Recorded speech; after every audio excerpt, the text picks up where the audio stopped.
In the previous lectures, we have discussed the principle of isothermal titration calorimetry, differential scanning calorimetry, and how to design experiments on both these calorimetric techniques in details.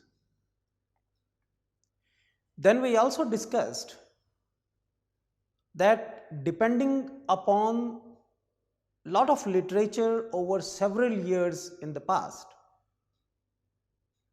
the guidelines have suggested that in order to engineer binding affinity in a molecule, the polar groups need to be introduced at right position. This is because the trends over a number of years have suggested that the drugs from the first in class to the best in class need to have more affinity, but the binding, the recognition should be more exothermic in nature. That is why studying drug-protein interaction with a variety of drugs is very important, and it is expected to derive guidelines, or it is expected to give information on how an existing molecule can be improved and what kind of functionality should be introduced in the novel drug molecules. Today we will discuss the use of isothermal titration calorimetry in drug-protein interactions, how to analyze the data, and how the data obtained in terms of sign and magnitude give information about intermolecular interactions. Let us take a look at the slide. To begin with, let me again take the example of serum albumin. Let us take a look at the structure of serum albumin.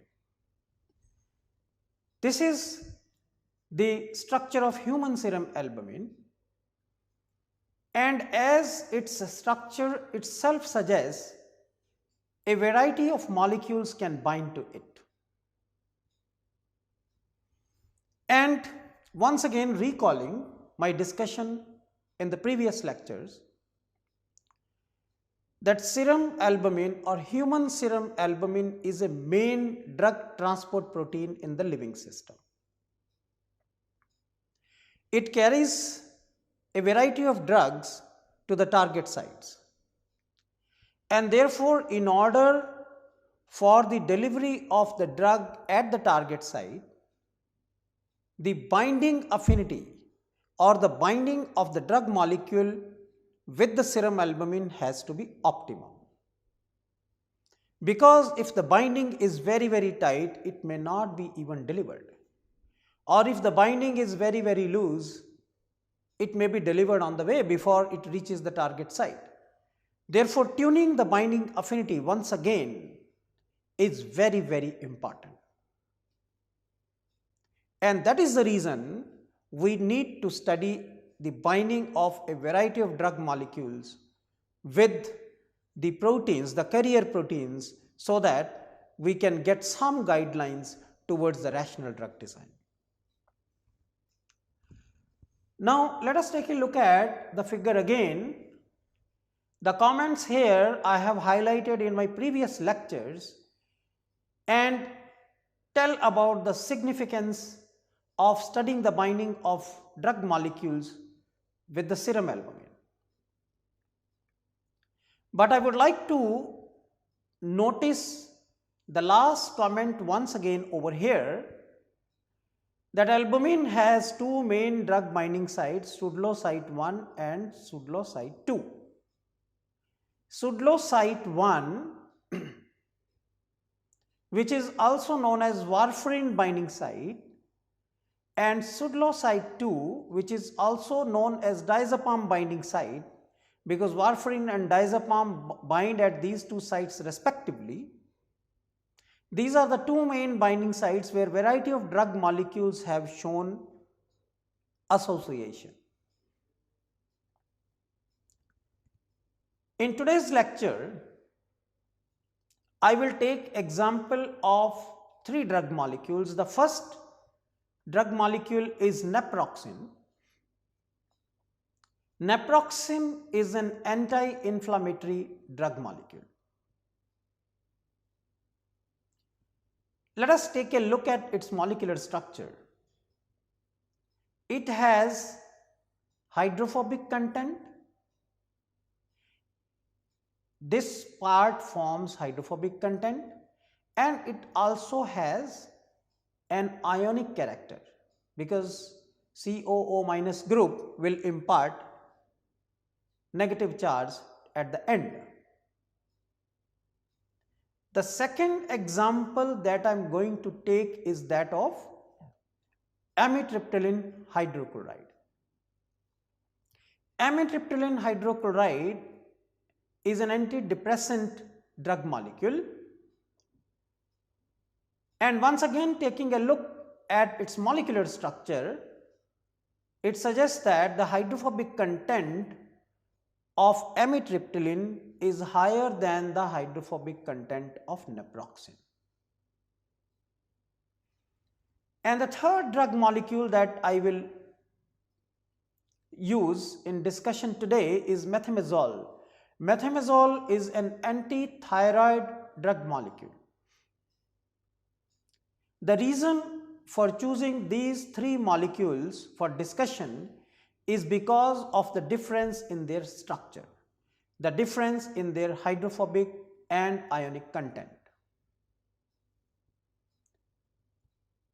Isothermal titration calorimetry can be used in studying the binding of these drugs with serum albumin. Now, when we want to do an experiment on isothermal titration calorimetry, as we have discussed several times, that the solutions need to be prepared in buffer, and the buffer has to be at a desired pH. So therefore, one of the requirements in isothermal titration calorimetry is that the drug molecules should have sufficient solubility. Now, if one takes a look at the literature information, isothermal titration calorimetry has also been used in the study of binding of the drugs which have very low solubility in aqueous solution. In that case, several research groups have used either DMSO or chloroform in order to dissolve the drug molecules. The percentage of chloroform or the percentage of DMSO which has been used in literature in isothermal titration calorimetric experiments varies from 5% to 25%.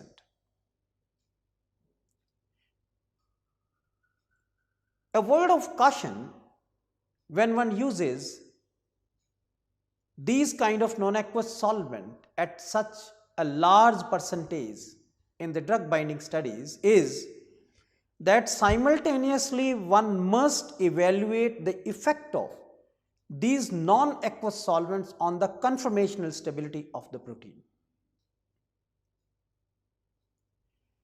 Why I am saying that we must be worried about checking the conformational stability of the protein is that if these non-aqueous solvents alter the conformational stability of a protein, then the integrity of the binding site will also be affected, and therefore it will also affect the binding ability of the protein molecule. So therefore, if the drug molecule has sufficient solubility in aqueous solution, it is well and good, but if one has to use some percentage of non-aqueous solvent in making the solutions, care must be taken, or simultaneously one must check that the conformational stability of the biological macromolecule under investigation is intact in that percentage of the non-aqueous solvent. However, let us now come back to this slide. All these three drugs, naproxen, sodium salt, amitriptyline hydrochloride and methimazole, had sufficient solubility in buffer to permit isothermal titration calorimetric experiments accurately. Let us first discuss the interaction of naproxen with serum albumin. So, I will be discussing this example from the literature, in which the isothermal titration calorimetry yielded the data given in this table. In the design of this experiment, naproxen at a concentration of 0.31 millimolar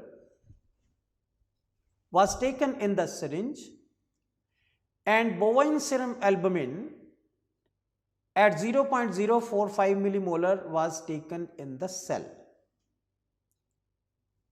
Many times the protein is expressed in terms of micromolar or millimolar, and several researchers like to express the protein in terms of milligram per ml. So, with the knowledge of the molecular weight of the protein, one can convert the molarity into milligram per ml. And this was studied at pH 7 at various temperatures. When you look at the data which is obtained by use of isothermal titration calorimetry, the isothermal titration calorimetric profile is shown in the following figure. Even if one does not take a look at the table to begin with, if one just looks at the shape of the isothermal titration calorimetric output, it is very clear that the binding is highly cooperative and the binding is very tight, because you see the slope here is very high. The binding is very, very tight. And that is what is seen in this table. If you see, if I pick up the data at T equal to 298.15 Kelvin, which is 25 degrees Celsius, the binding of naproxen with serum albumin at 25 degrees Celsius is accompanied with an N value of 0.6, K value of the order of 10 raised to the power 7. That is what I was commenting upon. 10 raised to the power 7 is high binding. It is also associated with an enthalpy of minus 23.1 kilocalorie per mole and an entropy change of minus 42 calorie per Kelvin per mole. K value, which is of the order of 10 raised to the power 7, suggests that the binding is tight. The binding enthalpy is exothermic in nature, and the entropy change is also negative. Now let us discuss about what could be the meaning of this thermodynamic data. First quantity that we listed in this table is the temperature. The second is N. N is the stoichiometric number, stoichiometric ratio. And as I discussed in one of my earlier lectures, that if all the concentration, all the protein molecules in the cell, active volume of the cell are active, then N value can be taken as the stoichiometry of the reaction. If n is equal to 1, that means 1 mole of the drug molecule binds with 1 mole of the protein, 1:1 ratio.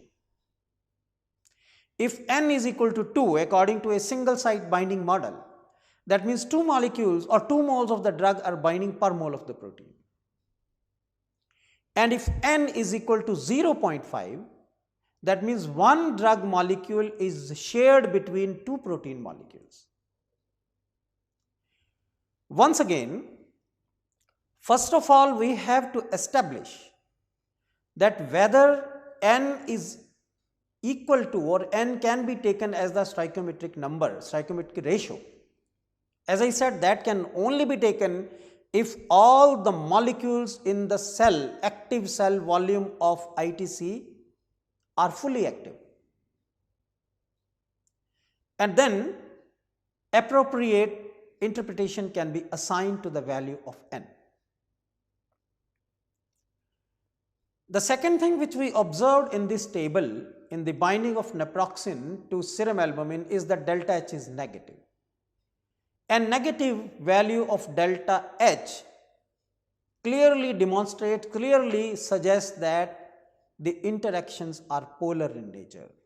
This could be a combination of ionic interaction and hydrogen bonding.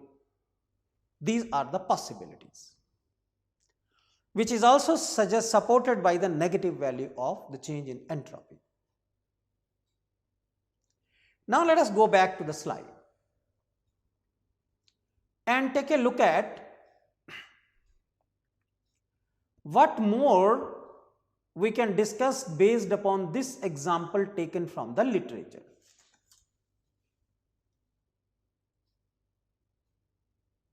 Let us keep in mind the molecular structure of naproxen, which will help us in understanding the further discussion.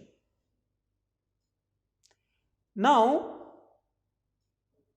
it is important, as I said earlier, to choose a suitable binding model, and the data which is presented in this table is based upon the fitting of a single set of binding sites model. Now let us take a look at what kind of observations are made and what kind of conclusions can be drawn. Let's take a look at. Binding stoichiometry is less than 1. Now if the binding stoichiometry is less than 1, then appropriate interpretation must be assigned. Second, binding is exothermic with a high affinity constant. Improving the affinity has been a priority in industry. And binding is exothermic means it establishes, it demonstrates that the interaction of this drug at the binding site involves polar interactions. Third one, entropically opposed and enthalpically favored. That means when you talk about the standard reaction Gibbs energy change, that is having a favor from enthalpy change, but entropy change is opposing the negative sign of delta G naught. Next comment, enthalpy entropy compensation is completely observed in this data. That is, when you plot delta H against T delta S, you have a linear regression coefficient of 0.9997, suggesting that there is a good enthalpy entropy compensation. The next comment is involvement of polar or electrostatic interactions are suggested, which is based upon the negative value of delta H.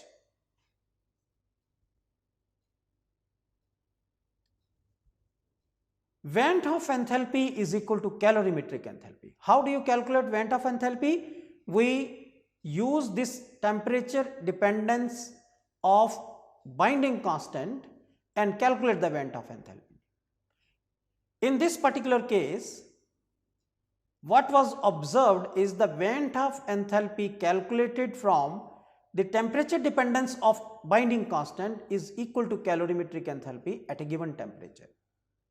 And that means this establishes that the binding is taking place only with the native state of the protein. The next comment, delta Cp is minus 609 plus minus 53 calorie per Kelvin per mole. This also I touched upon in one of my previous lectures, that when you study the binding as a function of temperature, we also get another thermodynamic quantity, delta Cp. And in this case, delta Cp is minus 609 calorie per Kelvin per mole. That means the binding of naproxen to serum albumin is leading to strengthening of the protein structure, protein conformation. Strengthening in the sense that the hydrophobic groups are slightly getting buried, leading to a negative change in the value of heat capacity. Now let us take another example of the drug amitriptyline. And the conditions which were used for designing these experiments are listed in this title. That is, the protein concentration was 45 micromolar or 0.045 millimolar, and the amitriptyline concentration was 1.13 millimolar, and the observed isothermal titration calorimetric profile is shown in this figure.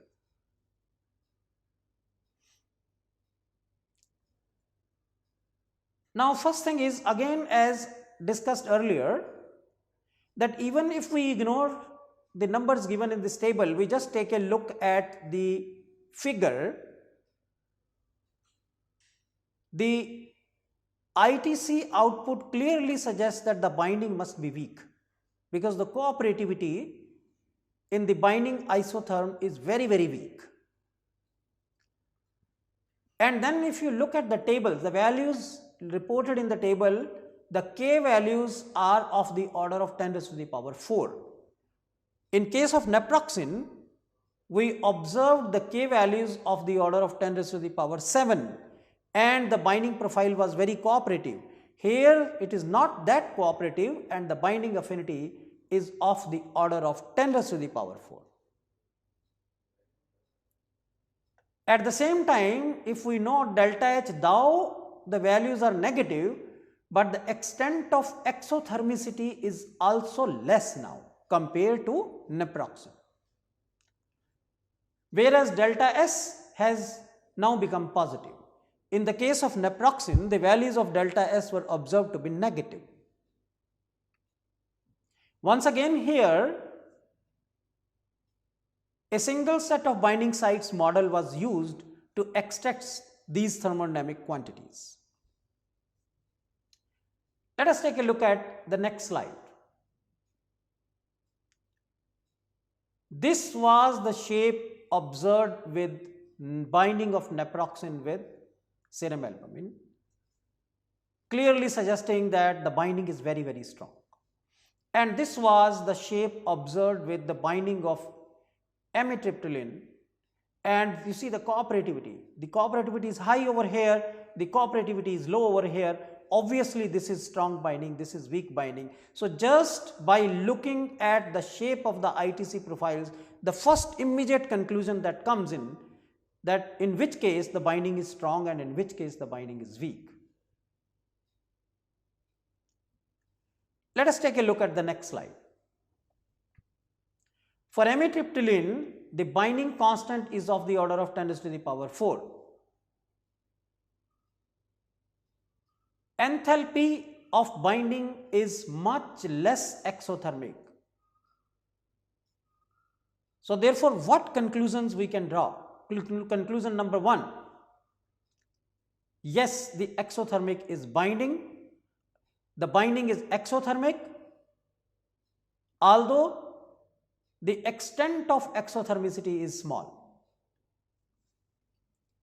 Next, stoichiometry as well as binding constant increases with rise in temperature. Therefore, suitable interpretation should also be applied or given to it. At the same time, there is an increase in positive entropy with rise in temperature. Entropy change is positive.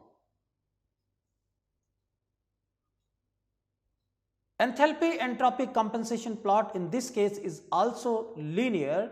However, the Van 't Hoff and calorimetric enthalpy equality was not observed in this case, and delta Cp is 124 plus minus 30 calorie per Kelvin per mole. Now, if you take a look at the molecular structure of amitriptyline, there is a sufficient hydrophobic content in this molecule. And therefore, because of this hydrophobicity, the binding site is not able to establish sufficient polar interactions to give a large value of negative delta H. And if the extent of polar interactions in the binding site are not sufficient, then the hydrophobic interactions or the contribution of the hydrophobic packing in the binding site will overweigh. In this case, although if we look at the table, although the net effect is still negative, that means there is a compensation to a larger extent of the polar interactions by the hydrophobic component, and that is also seen in the positive values of delta S.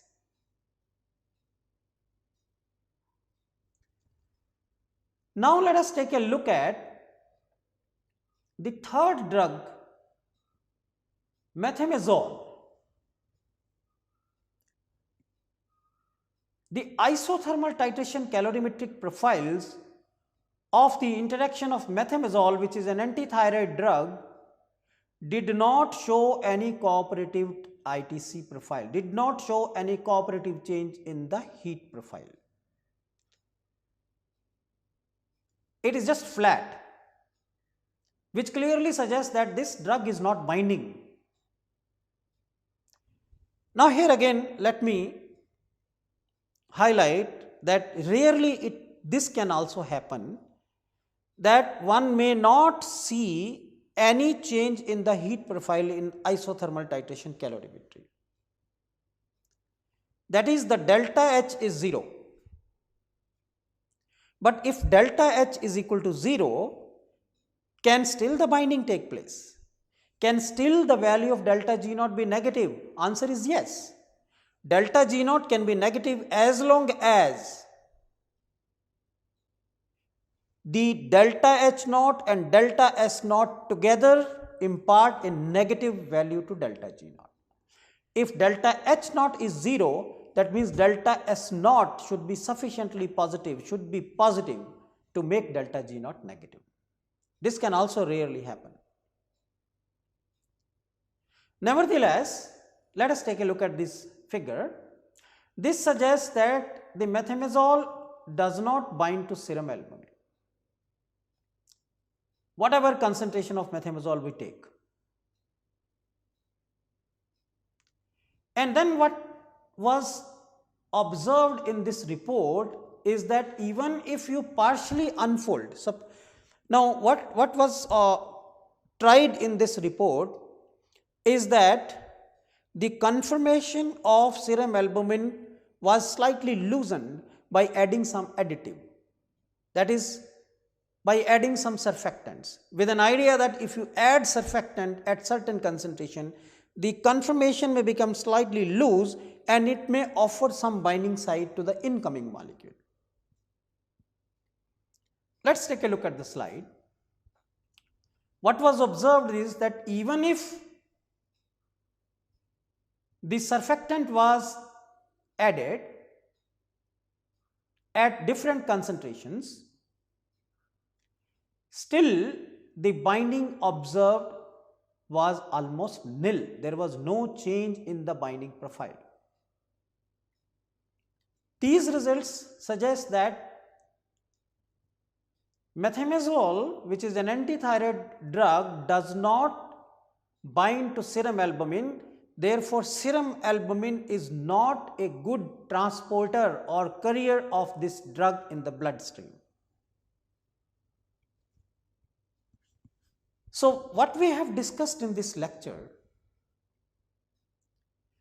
is that the data which is obtained from isothermal titration calorimetry with a variety of drug molecules,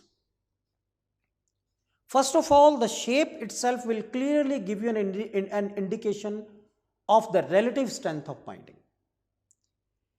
And second, fitting suitable binding models will give the thermodynamic data which help in explaining the mechanism of binding. By mechanism of binding means we establish how many moles of drug are binding to how many moles of protein, and whether the interaction of the ligand or drug molecule with the protein is taking place via majority of polar interactions or non-polar interactions. That gets established by the values of delta H naught along with delta S naught. And delta Cp naught gives information about that when the drug is binding to the protein, whether it is leading to a partial stabilization of the conformation of protein or relatively a little partial destabilization of the conformation of protein. So, here again it is established that the thermodynamic signatures obtained from the interaction of drug molecules with the protein give a lot of information and help in establishing the mechanism of interactions.